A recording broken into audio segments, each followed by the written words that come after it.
Hello, welcome to Old Virginia Homes. The house we'll be visiting today was built circa 1800, but is decorated and interpreted as it would have looked in the mid-20th century, when it was owned by a man who was Time magazine's Man of the Year twice. He was also a highly decorated military leader who served in both World War I and World War II. Yet he also won the Nobel Peace Prize in 1953.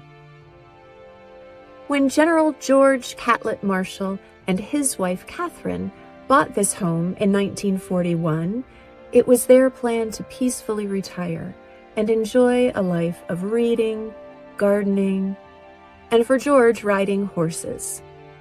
Unfortunately, 1941 was also the year of the attack on Pearl Harbor, pushing the United States into World War II and postponing Marshall's retirement plans.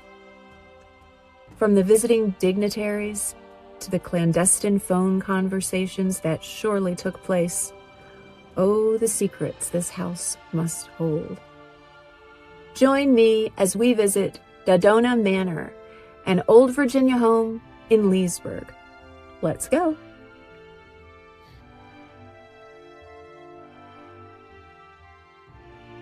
Take a moment to listen. When I visited Dodona, I could hear so much delightful bird song. But when you go, make sure to listen beyond the birds, to the trees, to the rustle of the leaves.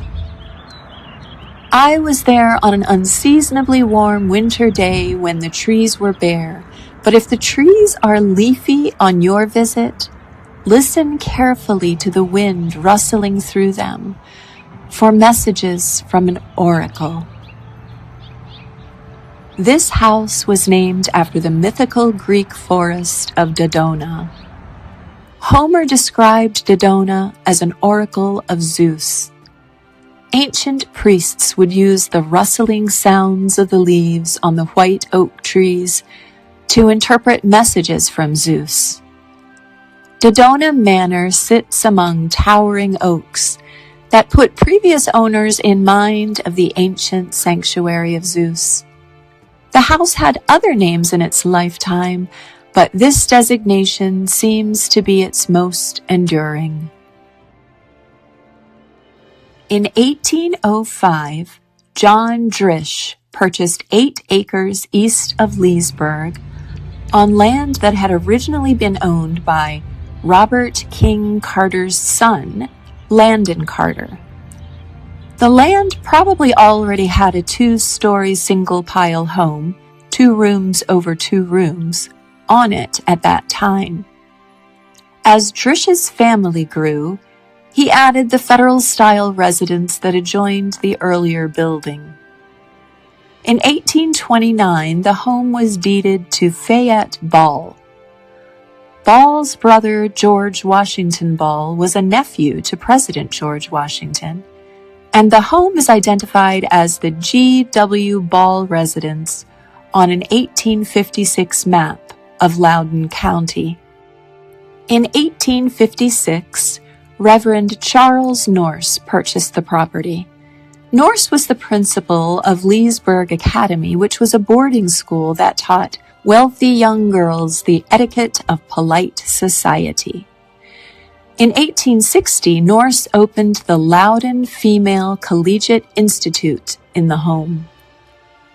In order to accommodate the students, he had enlarged the house by adding a 2-story brick service L to the east side.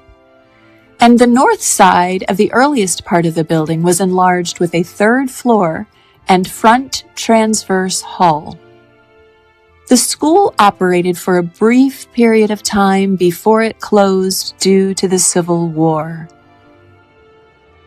Several owners later, in the early 20th century, Ella and Yvonne Pike bought the home, now on about 4 acres, and named it Elvon, a combination of their names, Ella and Yvonne. They added a full-length porch to the front of the house.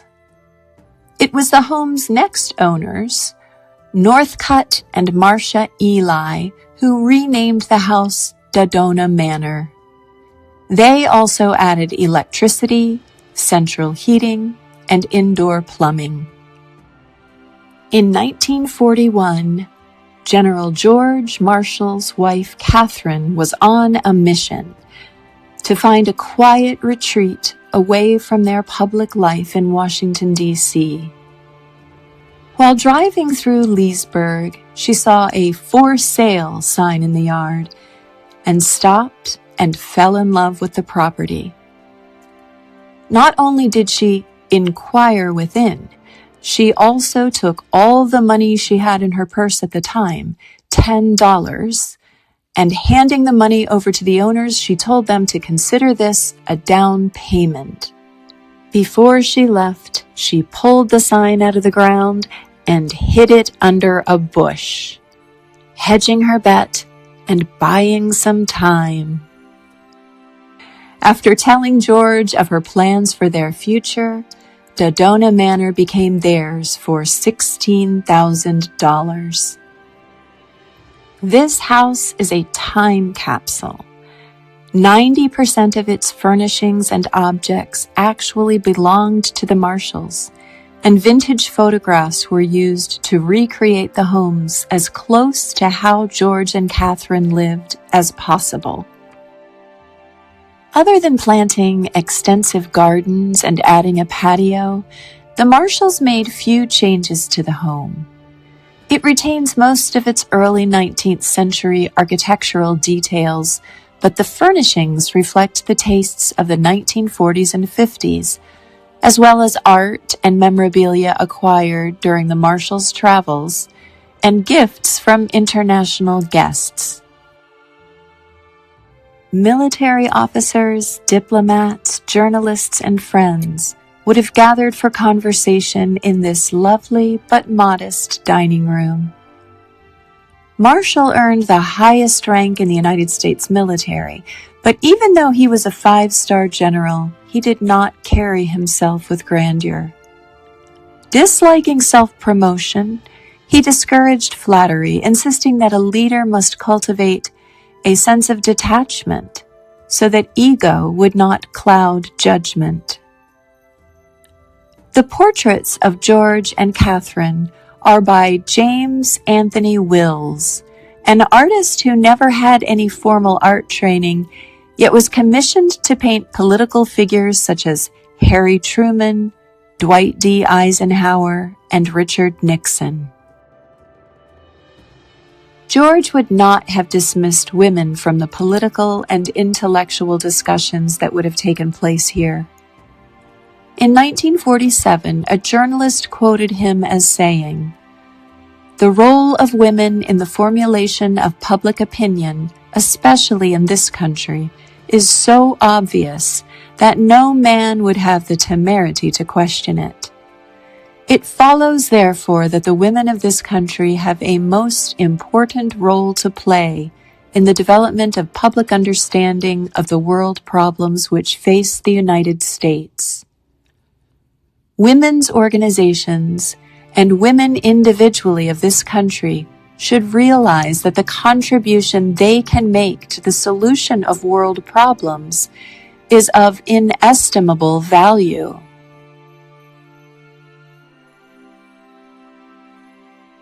The breakfast room is where George and Katherine would have shared most meals, discussing the more personal details of their lives. Both were widowed from previous marriages. Katherine had 3 children from her first husband, a lawyer, who had been shot and killed by one of his clients. George and his first wife had no children.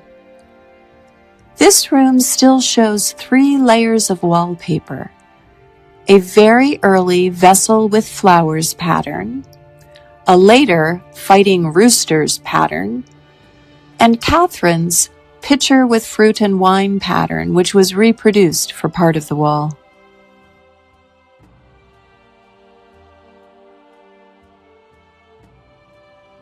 This vintage kitchen is so fun. Some of the items remind me of my grandmother. Let me know in the comments what items you see in this room or any of the rooms that capture a memory for you. The dishwasher is a reproduction based on the Marshals' own dishwasher. Such a luxury for the time period. This little World War II era cookbook includes recipes such as stewed pork hearts, braised pork liver, pork kidney stew, and beef tongue. I actually remember eating beef tongue as a child. I don't typically see that as a staple in today's households.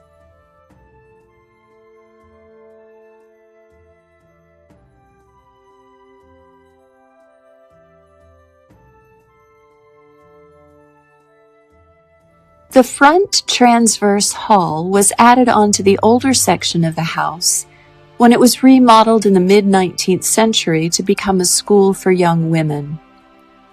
The window and door openings to the right of the stairs were originally exterior. And this is the actual Marshall family phone, where George would get important calls, including calls from the president. If this telephone could talk, what stories it would tell.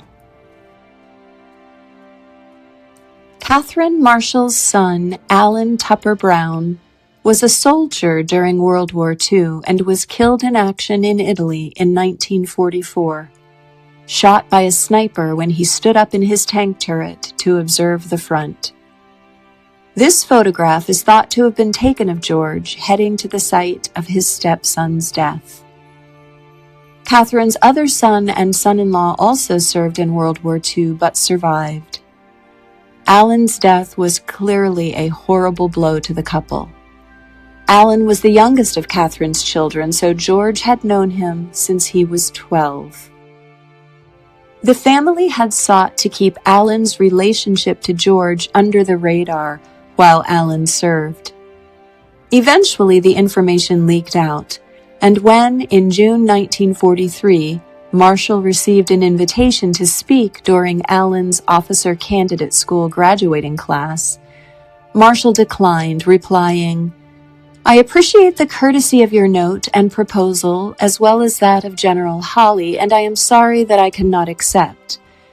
The fact of the matter is, I had very much hoped that Alan could get through the school without his identity being disclosed. And I ask you now to see that his graduation bears no comment on his connection with me. The fact that it is known that he is my stepson denies him a good bit of the credit for earning his own way, and I am distressed that it has become public."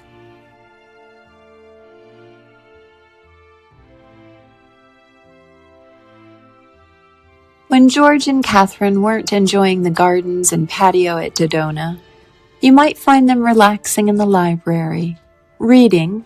When George wasn't reading history, he liked a good Western, and watching television.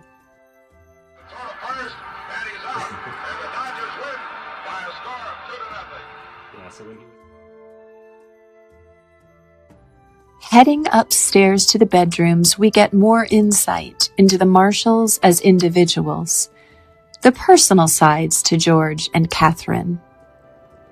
Katherine Tupper Brown Marshall was born in Kentucky in 1882.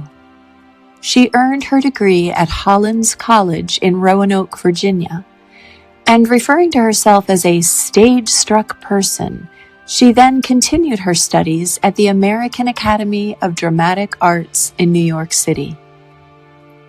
Much to the chagrin of her father, who didn't mind if his daughter studied theater as long as she didn't take the stage herself, she took to the stage, joining an English Shakespearean company, and even took a stage name, Catherine Boyce. Katherine returned to the United States after becoming ill in Scotland, and eventually gave up her dreams of the stage to marry and become a wife and mother, a role she relished and never regretted. When her attorney husband was murdered by a disgruntled client, she was left as the sole parent to Alan, Molly, and Clifton. Katherine met George while staying with a family friend in Georgia, where George was a lieutenant colonel and head of the infantry school at Fort Benning. They moved from friendship to deeper affection, but before accepting George's proposal, Katherine insisted on obtaining her children's consent. Her youngest son, Alan, was at first reluctant, but eventually wrote a letter assuring George that it would be okay, and that a friend in need is a friend indeed. George and Katherine kept separate bedrooms, primarily because they kept different hours, and also because George had an assigned military aide, Orderly William Hefner, whose bedroom was on the 3rd floor above George's. It made it easier for Hefner to assist George, tending to his personal and business matters with George in a separate room. And as you can see, George's room was a Spartan soldier's room, bare bones and rather austere compared to Katherine's.